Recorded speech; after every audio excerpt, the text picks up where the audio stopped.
Constance, I wanted to start with you. You know, Beatrice and Jorge want nothing more for their two children to be happy and to find love, which they now have. And it sparks this unexpected fear in Beatrice about her children no longer needing her, which so many parents can relate to. And you brought so much nuance to that. As an actress, how did you prepare to tackle her journey in season two? And did you channel any of your own personal experience when diving into that arc?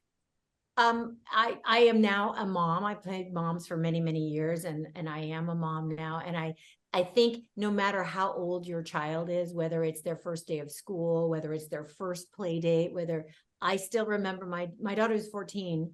I remember her first walk with the nanny around the block, and I closed the door and I lost it. I was like, that's it. She's going to college. It was like a whole traumatic event for one tiny little thing. And I thought, oh my, this is what parenthood, this is what motherhood is like.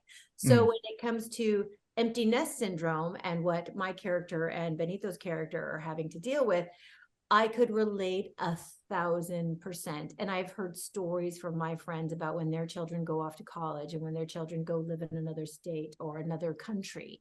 And so I think that it was very easy to relate to. And also then having to go back to the relationship, because that's all you're left with. Like, oh, Yeah.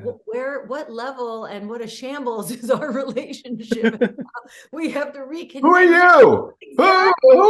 Where'd you come from? Exactly. And Gloria Calderon Kellett and Andy Roth, they are wonderful at writing really true, complicated, wonderful human relationships. So it was very easy. And Benito is such an amazing partner to work with. Yeah. And especially since we got to be joyful and humorous this season and a little sexy. And I felt super safe with him.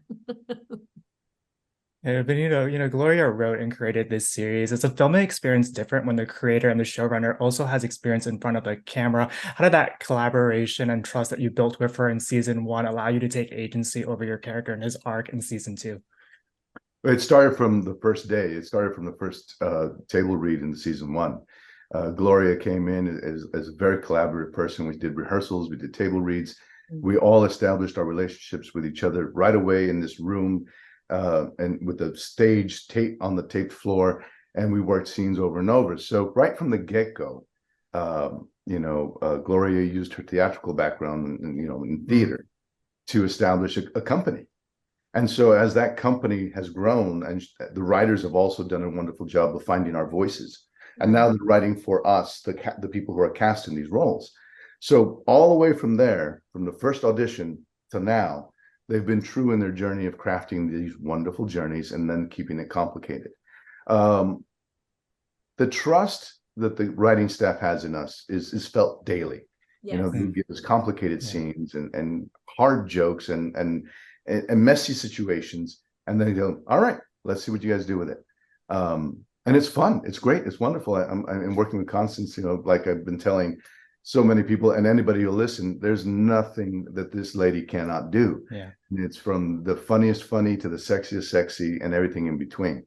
So it's just a joy coming to work and go, okay, what are we doing today? Oh, we're having a fight. Oh, right on. Let's have a fight. Good fight. And then, oh, we got to be sexy and fun. Oh, we're going to be sexy and fun. We have to be caring parents. Let's be caring parents. Yeah. There's nothing and you can do that because you've hired the right talent, and then you also have the right words and the trust in the actors.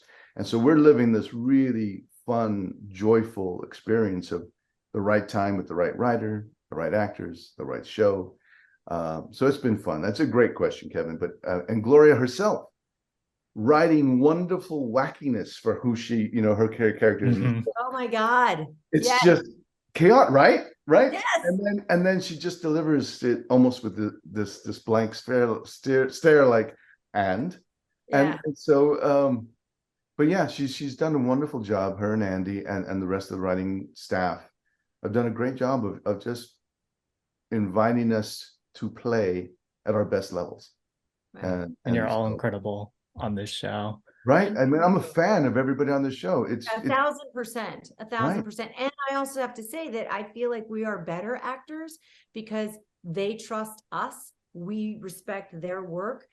we trust them. And if one of the great things about Gloria being in front of the camera is when something is not working, you have the showrunner writer right there. And she sometimes she's in scenes with me and she's hilarious. And she can improv and we can improv. So that's one of the great gifts is she's so good in front of the camera as well that you just feel like you get to play, and that something she'll adjust something if it's not working, and it's very collaborative, which is really a wonderful thing to have that you don't always have. I gotta piggyback on this. When I'm on set, I don't sit in my room. I'll go watch the other guys work.